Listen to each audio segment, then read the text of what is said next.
Donc si je souhaite être le prochain Dangote de l'Afrique, qu'est-ce que je dois faire? Quels conseils pouvez-vous me donner pour devenir comme vous? C'est une question très très difficile. Vous savez, je vais certainement devoir vous facturer. Leçon numéro 1.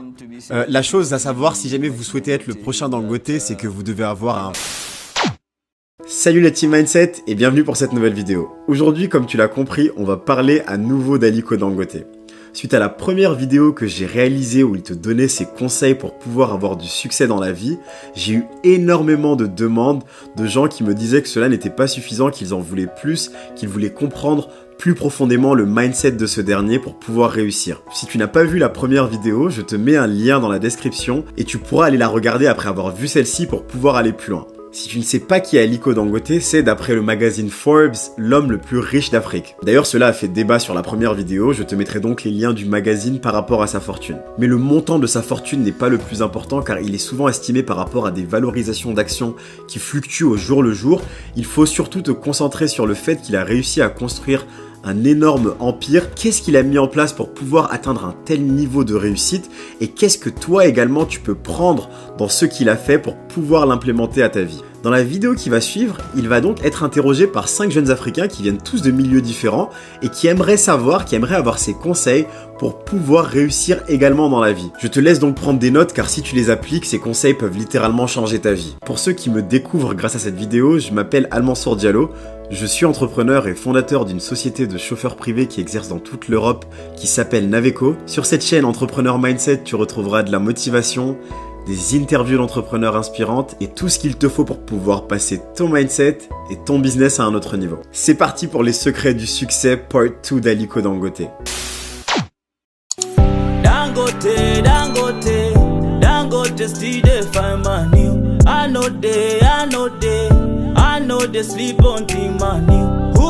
Il a commencé à construire l'empire Dangote directement à la sortie de l'université. Aujourd'hui, il est le plus grand producteur de ciment au Nigeria. Son empire inclut la production de sucre, le riz, les pâtes et le pétrole. Toutes ces choses dont les gens ne peuvent pas se passer.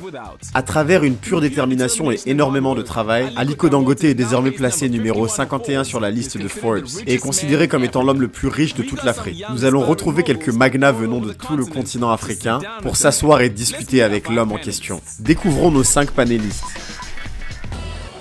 Nous sommes maintenant au siège du Dangote Group. Al-Haji Aliko Dangote a accepté de nous laisser venir dans ses bureaux privés pour cette interview. Allons rencontrer l'homme le plus riche d'Afrique.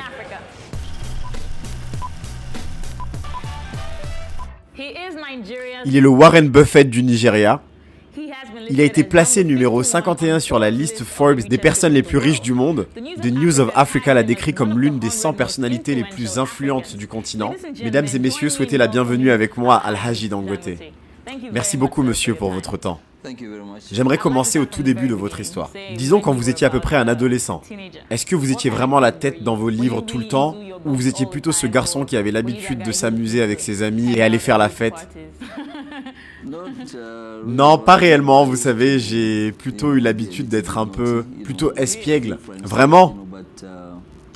Oui, vous savez, mais j'étais plutôt pas le type de personne à me mélanger avec les mauvais garçons. J'étais généralement plutôt avec mes proches ou plutôt la famille ou mes amis. Donc on se connaissait plutôt bien et vous savez, j'essayais d'être vraiment...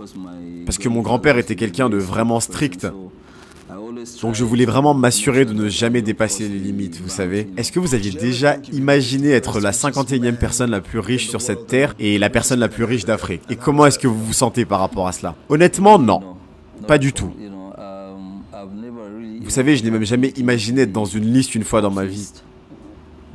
Pour commencer. Mais vous savez, je suis vraiment reconnaissant envers Dieu par rapport à cela, le fait d'y être. Mais vous savez, c'est également très compliqué d'y être, parce que quand vous y êtes, vous devez vraiment travailler très dur pour être sûr de ne pas être éjecté de la liste. Et quelles clés diriez-vous ont été les clés de votre succès? Le travail acharné. Je crois vraiment que nous sommes une entreprise très concentrée. Nous ne nous lançons jamais dans des choses que nous ne comprenons pas. Vous savez, tous les business que je ne comprends pas, je ne me lance jamais dedans. Vraiment pas du tout. Et c'est l'une des raisons pour lesquelles nous avons autant de succès. Donc, vous avez parlé de travail acharné. Il y a des rumeurs qui disent que vous travaillez de longues heures durant la journée. et que vous allez jusqu'à 12 heures par jour. Donc comment est-ce que vous arrivez à avoir un équilibre entre votre vie privée et votre vie professionnelle? Pour commencer, déjà, je ne travaille pas 12 heures par jour.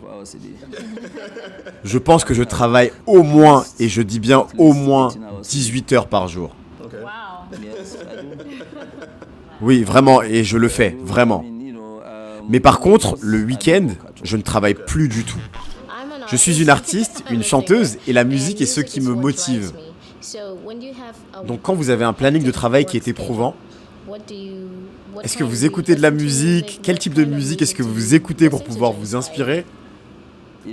Cela dépend, vous savez, cela dépend de mon humeur. Vraiment, parfois j'aime bien aller et puis écouter de la musique locale. Vous savez, je ne sais pas, des gens comme, je ne sais plus comment il s'appelle, King Sonia. Je pense qu'il n'y a personne sur cette terre qui n'aime pas écouter de la musique. Je suis sûr que même le défunt Osama adorait écouter de la musique. Aussi fanatique qu'il était, je suis sûr qu'il écoutait de la musique. J'aimerais savoir si vous pouviez nous donner les facteurs clés pour lesquels l'Afrique est l'un des meilleurs endroits pour pouvoir avoir du succès, et également les choses qui font que c'est l'un des endroits les plus compliqués. Vous savez, par rapport à l'Afrique, certaines des choses que vous entendez sont souvent seulement de la perception par rapport à ce que les gens ont. Certaines personnes sont juste trop paresseuses pour chercher à savoir si l'Afrique est un endroit qui est bien. Et ils entendent simplement de quelqu'un que l'Afrique n'est pas un bon endroit pour investir ou pour pouvoir faire du business, et que le business est compliqué. Mais les choses ont tellement changé par rapport à cette perception. Nous sommes le seul continent qui a une telle croissance, avec une croissance supérieure à 5% de PIB de partout. Donc vous savez, l'endroit où vous devez définitivement aller et investir pour faire de l'argent, c'est l'Afrique.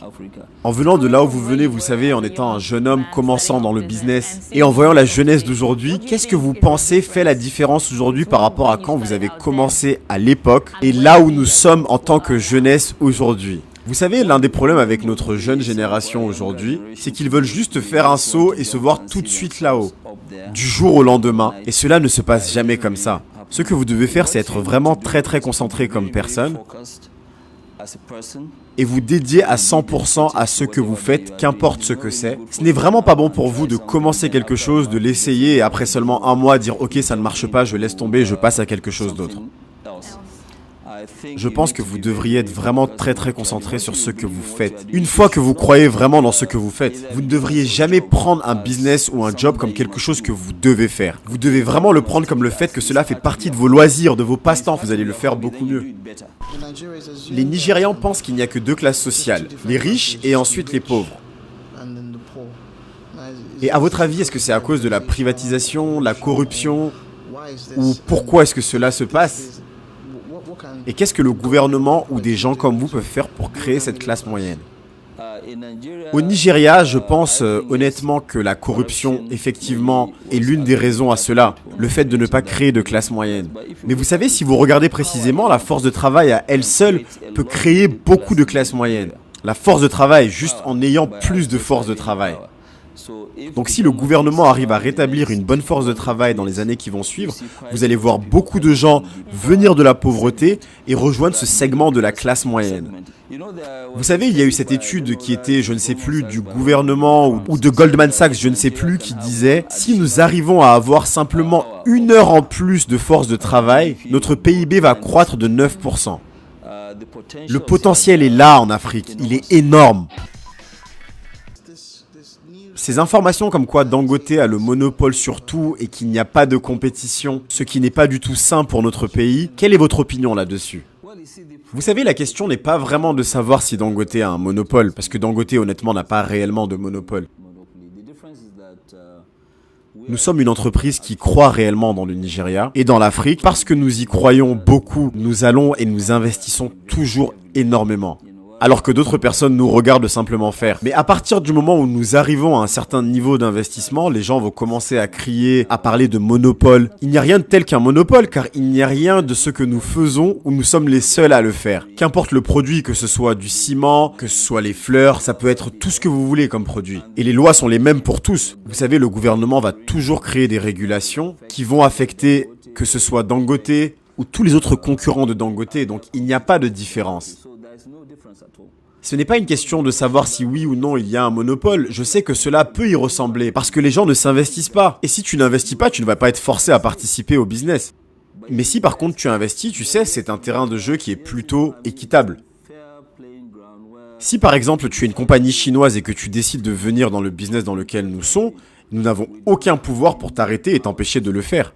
Donc il n'y a pas de monopole du tout. Mais vous savez, c'est juste par rapport au fait que nous sommes effectivement à une certaine taille qui fait que dès qu'on entend parler de Dangote, on va penser monopole et que les gens vont crier en disant non, non, non, non. Vous savez, personne ne va se lancer dans ce type de business parce que c'est Dangote.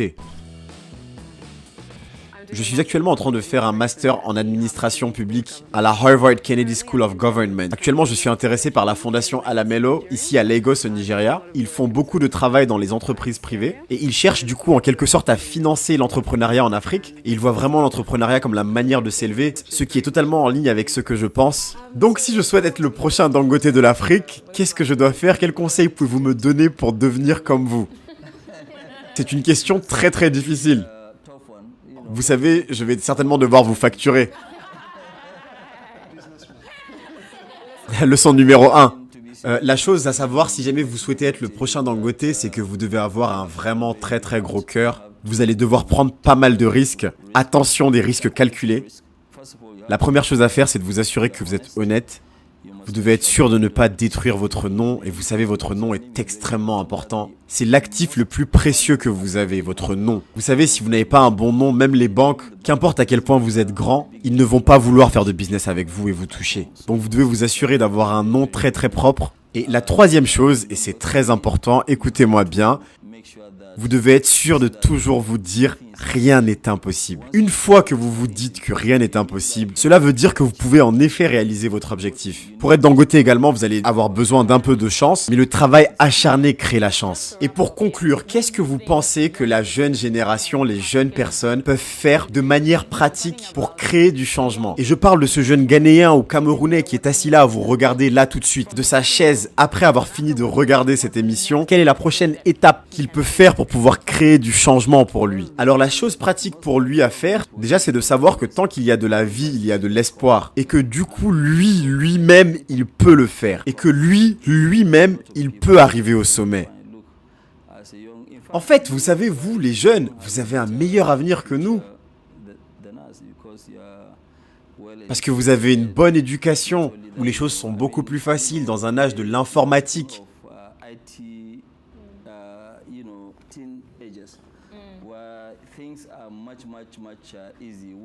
Vous savez, quand nous grandissions, il n'y avait pas toutes ces choses-là. Il n'y avait pas de téléphone mobile du tout. Toute cette information facile. Vous avez Facebook, vous avez Twitter. Toutes ces choses-là sont accessibles et vous donnent de la connaissance. La chose dont nous avons réellement besoin en Afrique, c'est que si vous faites vos études à l'étranger, une fois que vous avez fini, il faut revenir à la maison. Et vous devez venir contribuer également et donner votre part. Parce que si vous ne revenez pas réellement, cela va continuer à nous créer un désavantage par rapport aux autres. Donc vous devez revenir à la maison et donner votre propre contribution. C'est la seule chose qui va changer l'Afrique. Si vous continuez à rester en dehors de l'Afrique, alors l'Afrique ne changera jamais. Rencontrer Dangote était tellement inspirant et je pense que la chose que je prendrais de cette interview, c'est que rien n'est impossible. Et si un homme qui est aussi accompli et aussi riche peut dire que rien n'est impossible, alors qu'est-ce qui peut m'arrêter ? Son conseil est vraiment très simple. Tu peux réellement être la personne que tu décides d'être. Tu dois simplement travailler de manière acharnée. La détermination vise très haut, ne dort pas beaucoup et vous savez prier pour un peu de chance. J'ai vraiment appris aujourd'hui que je dois toujours croire en moi, je dois croire en mes rêves, ma vision, mes objectifs et toujours croire qu'il y a une possibilité dans tout ce que je fais.